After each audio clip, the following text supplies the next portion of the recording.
The fated day has arrived, and well, I was wrong. Marvel Ultimate Alliance 3 is amazing. Now, you gotta remember, I kinda sorta made a video a couple months ago saying why I was super concerned about this game. I was concerned that it's gonna take a lot from the MCU instead of being its own thing. I was concerned the gameplay wasn't gonna actually improve. I wasn't saying this game gonna say the art style was not all that great, and I was very concerned about these things. All my concerns went out the window when I started playing this game, and the first mission you are on is a fucking Kree warship where you play as the Guardians of the Galaxy. First of all, Marvel Ultimate Alliance 3 came in an all-new, brand new, and fancy with a new art style, and Tecmo Koei developing it. Now, past developers have been Activision, and Activision had done pretty well with these games. They really didn't give us a sequel, and even the re-releases were pulled off of the market. But hey, no bad blood, Activision. Tecmo Koei still better than me. But Ultimate 3 came in a brand new fancy package. And it came with all new hack and slash gameplay and a lot of influence taken from past Tecmo Koei games. Also, the art style is very anime-esque, very anime-inspired, and I really do like that. Trust me, when you actually start looking at it, you're like, wow. You can tell they may have reused some models or retextured some models to make them look a little bit more appealing, especially the Marvel women, because some of them is extra thick. You can tell they got that Dead or Alive engine working for them just right. But there's a feature in the game which I want to praise. I'm going to do that when we get to the gameplay portion, because yep, we're finally reviewing Marvel Ultimate Alliance 3. You also tell they took a lot of influence from all different Marvels and different things altogether. Such as, look at Spidey's suit, it's very different. But let's get right into the review. Well, we're going to go through the skits, we're going to get through the good, the bad, and the ugly. And we're going to find out, do I ever escape from Jox's control? Trap me here? My past self can't have you interfering. With what, crappy cosplay plans? You see, you're already playing in my hands. There's no way you can finish your journey. There is no third Marvel Ultimate Alliance game. Like, you haven't heard. Haven't heard of what? It's a total riot. So we about to talk about the story. Many people say that the story is just meh. To that I say, y'all don't know how to be hyped for stuff, because this game's story is beyond belief. It takes some unexpected turns. Spoilers for the story, though. Story starts with the Guardians of the Galaxy, which you guys already know. I fucking love the Guardians of the Galaxy. Boarding a Kree ship with the Infinity Stones on board. They decide, hey, we should go check if there's any survivors or any captives. Well, Rocket's like, I want my paper, aka treasure, so let's look for treasure first. But they end up fucking up during the kind of a rescue mission to save the stones, but then end up going completely wrong, getting them teleported to the raft. Now, for people who don't know who the Raft is in Marvel Comics, the Raft is essentially a super prison where all the supervillains all essentially go to. Especially a lot of Spider-Man villains like Rhino and, the Thing, and, well, the Thing isn't a villain, but Venom and all those things pretty much end up there. The Stone pretty much shows up there, and the Green Goblin gets the Time Stone and shows them a bleak version of their future. Now, the Black Order eventually comes so they can collect the stones and give them back to Thanos so Thanos can, erase all life again. I don't know why they'd want that done again, because the first time it didn't work out so well. Eventually we brought back life and the in-game happened and Tony Stark died. Spoiler alert for an old-ass movie. While the story seems very basic, there are some great moments in it, and it introduces characters that people who aren't exactly diehard fans probably never heard of. Did you guys all know Thanos had a son? I mean, I knew because I read Infinity, and that was a long, boring process. But yeah, Thane. Thane is the son of Thanos. But, no one knows who he is. Since most of these places ended up in the movies that you're going to see, I don't really give it much props because I'm like, well, you guys have pretty much seen all these places, such as Hell, the Raft. What else? You guys have seen Wakanda. Pretty sure you all seen Avengers Tower before. There wasn't a lot of levels. This game was a lot shorter than the last few. But I actually like that a lot better. Because I was able to finish this game in such a short amount of time, I can see people who are busy and just want to pick up the game and drop it off and pick it up and drop it off. We'll have a fun time. What are you talking about? Well, see, I got the Time Stone and fast forwarded to Marvel Ultimate Alliance 3's release date. There's a third one? Yep, it was shown at the Gaming Awards back in 2017. You mean 2018, right? Well, Well, you're trapped here anyway. You can't possibly make a review. You sure about that? Is that a Nintendo Switch? And the gameplay for this game looking pretty fire. Let me tell you about it. This gameplay is what God made video games for. They took all the great things from the previous entry and improved on it so much. First, combat is amazing. Koei Tecmo and Team Ninja is known for their amazing hack and slash combat, and they transfer amazingly over in this game. The bonuses with creating teams of certain characters, the hack and slash combat with certain sword characters, being able to actually use projectiles to help out, and to even throw projectiles at opponents to make them weaker. The one thing they took out was, picking up your opponent and throwing them off the ledge, which, to be fair, isn't very superhero-like, but it was what I liked. I liked it. But yeah, they transfer over amazingly over in this game. The bonuses for creating teams of certain characters, I really do like that. They help increase EXP and more, like the bonuses in the first game. I remember in the first game, if you created the X-Men, you got a bonus. If you created the Avengers, you got a bonus. And if you created certain teams, you got a bonus. There's a lot of bonuses. Also, each level has its own unique theme to it. But I keep referencing something, but I gotta save it for the good because I loved it and it brought back so much memories. English is stupid. For the next, but each character, even ones like Miles and Spider-Gwen, feel unique.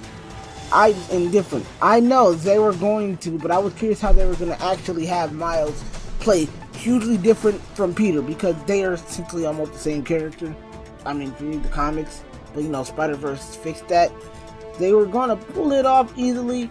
Also, you got to unlock characters through Infinity Rift, but before you say that sucks, no, the Infinity Rifts are extremely difficult, but fun. It's a difficult fun. It's like pretty much playing chess with a robot. It's really, really fun. And they actually, you just play the Infinity Rift mission to get the character and not play through the Infinity Rifts anymore. Fun is the key word here, and that's the majority of what all these games are. Also, there are fast way to level up characters you may not always use. That's why I got Black Widow from level 6 to level 30 in a few hours, actually. So yeah, just actually, try the Infinity Rifts. Or, if you just need some leveling, and the transition between levels are great. I loved how the cutscenes look. By the way, the cutscenes are fucking fantastic, and the voice acting is very top notch. But I'll get to that when I get into the good. Exploration points are also really cool. The XP cubes are the most helpful things ever. Because sometimes you just don't want to level up certain characters, and giving them EXP to the point they level up is awesome. You isolate both sub characters, making them extremely strong, and it's an amazing thing.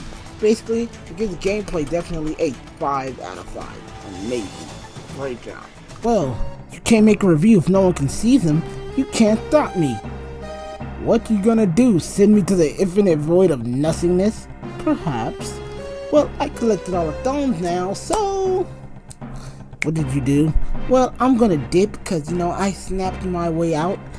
This isn't over, boy. Stay down for long. Follow my lead.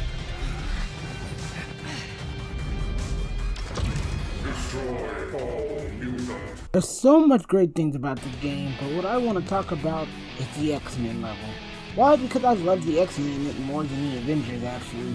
They were more a part of my childhood because of the 90s series, and not just that, they're just a funner team. There's this level in the game where you go to the Xavier Mansion, and it felt like I was reading a Jim Lee comic or an episode of the animated series, which is my childhood. Everything from the fight scene to seeing Cyclops, Colossus, Psylocke, Wolverine, Nightcrawler, all of these really great characters. And it felt like I was back in the 90s, or I was born in the early 2000s, so I was just not like the reruns. But it was an amazing thing for me. And, that used to be Marvel vs. Capcom for me, but you saw what happened. And seeing these characters, because, Psylocke is my second favorite female character.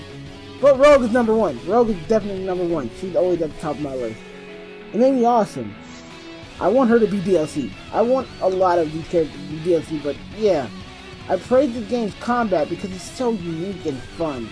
It's so awesome seeing these characters do here's the thing. The synergy attacks are one of the best parts of the game because all 4 attack at the same time. It's like a fusion attack in Marvel's Online 2, but it's everything becomes so hectic you can barely see what's going on the screen.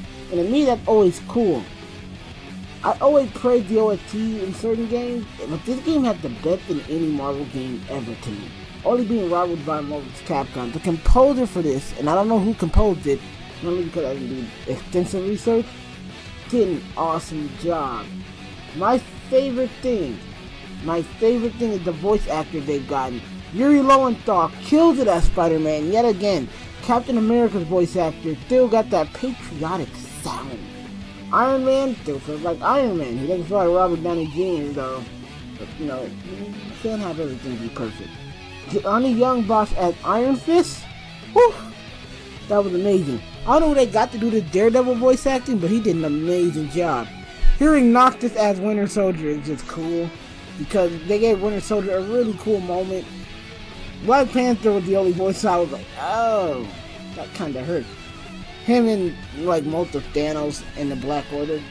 Steve Bloom as Wolverine can never be beaten, because it's like I'm hearing Spike Spiegel. If he's all rough and tough. And yeah, by the way, certain characters redesigns are super awesome, like Psylocke and Spider-Man, as well as the Wasp had a really cool costume. Out of all people, the Wasp. And Captain America still looks like a fucking brick house. That's all I can tell you.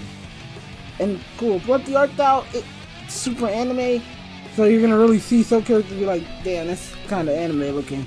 And they had characters from all different, but they didn't have a character people didn't like. Like they had Miles, they had Kamala Khan, which I'm so glad she's getting such a good push, because she's such a nice, well-written character. Like, she's a diversity character that got pushed, and she was actually done right. Spider-Gwen is in here, and she was done awesomely in this game. Her voice was annoying as shit, but still, she was done awesomely as a character. And Miles, of course, Miles, bro. As much as a lot of people think he's a token replacement for Peter, he isn't, and I love him. Leave the boy alone. Leave my child alone. But the art style still feels fresh and new, and I really love it. But other than that, a lot of it grew on me. A lot of the games definitely grew on me, and there's a lot of good to go around. But I don't want it to be a whole, dick measuring or dick stroking off contest. So yeah, the gameplay has a lot of great things about it. Crap, no luck calling him. Wait, I know who I can call. He said one of his friends does this all the time. Hello? Yeah, Your friend Phantom needs help. We are all in the end game now, and he's kind of stuck somewhere. Let's talk about the bad. Not much I can really say on this. I guess them only having 2 difficulties at the start is, well, it ranges from, here, let me hold your hand friendly to, it's kind of easy, but still gives you a challenge. Then there's Mighty. And, well, Mighty is just really unfair. You die a lot, and that's just how it's gonna be. Dormammu didn't want a bargain, he just wanted to give those hands out. MODOK literally beat me terribly. Fucking Claw, the villain that died in Black Panther in like the first 5 minutes to Michael B. Jordan, out of all people, beat me terribly. And the rest of the bosses just ain't fair either. But that's somewhat positive. I like hard games that require you to actually use skill, and this is a game that actually does. It's essentially like Kingdom Hearts or Critical Mode. Also, the voice acting became lazy for certain characters. Like you can tell, there's a lot of characters in this game, so there's going to be a lot of voices. Not every voice actor and actress is going to deliver A-quality lines, like Gamora's voice actors. When it came to them trying to get the Infinity Stone, there was one line where she was like, "Oh no, you must stop them from getting the stone." Which is lazy line delivery, but it happens. It happens a lot. But no, seriously, the balancing of the level up is very difficult, because I might only like Spider-Man and use only Spider-Man characters, but I might want to try someone else later, and they're underdeveloped, so I have to sit there and go to the Infinity Rift and take them through, training boot camp. But at the same time, I enjoy this because it allows me to go and check out the other game modes and have fun with them. It's a really fun tactic. So even the bads have positives. Most of my negatives are more nitpicky, and yeah, unlocking characters suck with the Infinity Rift, but I like the Infinity Rift challenges. They're extremely fun, and you get to unlock costumes and characters and even new stuff to help them level up, such as the EXP cube. every little complaint I have has a positive attached to it, which is something amazing, which I really can't say for the other game. But yeah, overall, there's not much on the bad, and I really am glad on that. Wow, this is the Edge of Infinity. It's a white void with nothing in it. The game made it look so much cooler. And I have a broken phone now, so I can't call anyone to come get me. Hey, Phantom. Oh great, now I'm hallucinating. No, look behind you. Why? So I can see more Infinite Void? There's not much to look at here. Oh god, that guy was right. Phantom did become an idiot. I am not an idiot. Who the hell told you that? Oh. Hey, Frozen. Finish the review so we can get out of here. I'm a man of my word, and can admit when I'm wrong. I had major concerns with this game, and thought it was gonna suck. Not gonna lie. You gotta understand, Marvel has had its hits and misses. Had been focusing on the mobile market and catching it on MCU, but the developers and their thing, they weren't giving up. They gave us a great tour of the modern Marvel Comics landscape. I knew that when we got Kamala Khan and Miles Morales and Spider-Gwen all in the same realm of a game. I knew that when we saw the X-Men and a new redesign for them. And considering recently House of X came out, kind of gave me hope that, maybe they can be in the MCU. Maybe things could be like they always were back in the day. Maybe they'll start focusing a little bit more on their comic division more than their actual, movie division, and that's what I like to see. Now, there are expansions coming for the game, which is going to make the game hella better, such as the Fantastic Four and the X-Men and the Marvel Knights are happening. I hope in the X-Men one, we get Gambit and Rogue, because those are my favorite X-Men. Rogue is one of my favorite characters of all time because of her background. Someone who goes from being bad to good and showing that it's okay that we've all made mistakes in life and we can always overcome them. Gambit was a pretty cool character. He was a thief that learned that maybe I can be somebody, maybe I can fight for the good side. For Marvel Knights, I'm really hoping we get some Blade and hopefully Moon Knight, because Blade needs a lot more attention now that he's being cast for the MCU, and Moon Knight barely gets any love. Like, he wasn't in this game, which was a surprise for me, because he's been in every other entry since. Fantastic Four, do I really gotta say much? I want the Fantastic Four in the game. But my final score for this game is a 9 out of 10. Great game for the Switch, and is a fun multiplayer game to play with friends.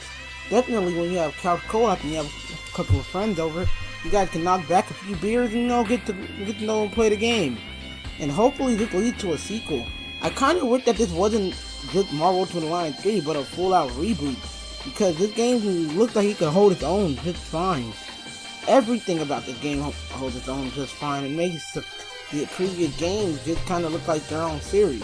Previous games will always have a soft spot in my heart, and I'll always love them. This game shows me that, yeah, modern comic, this game is not for people that are looking for old nostalgia, but are for more modern fans. And I'm one of them. So yeah, give the game a 9 out of 10. If you can, purchase the game. Hell, it's at a discounted price of like 50 or 40 bucks now. That happens after a lot of games this year. I don't know what happened. But yeah, check it out. Probably will not have a full out Fire Emblem review. I will probably do a quick 1 minute review because that game is long as hell. And getting into it is a lot of fun. You guys can check out my streams on the game. Go on twitch.tv/PhantomBrawler99 and you will be able to watch me play the game. Also, I'd like to thank Frozen Cavern for helping me with this video. He actually did his own voice and did a lot of the cameo for me. So yeah, peace out. So, how long have you been stuck here? 3 hours. I finished my monologue. How did you find me? Your secretary, Dave. He wishes he had a time. I'll help you, on one condition. Yeah, what is it? Stay in your own dimension. Dude, I'm never doing this again. Just leave this to the professionals. But time travel is all me, right? Because I mess with time, it's okay, right? No. You're home! Dave, you're not dead. I thought you were dead. Your friend said he would save you as long as we stay in our own reality. He was kidding. Wait, is that the time stone? Yep. Now let's do this one more time. No!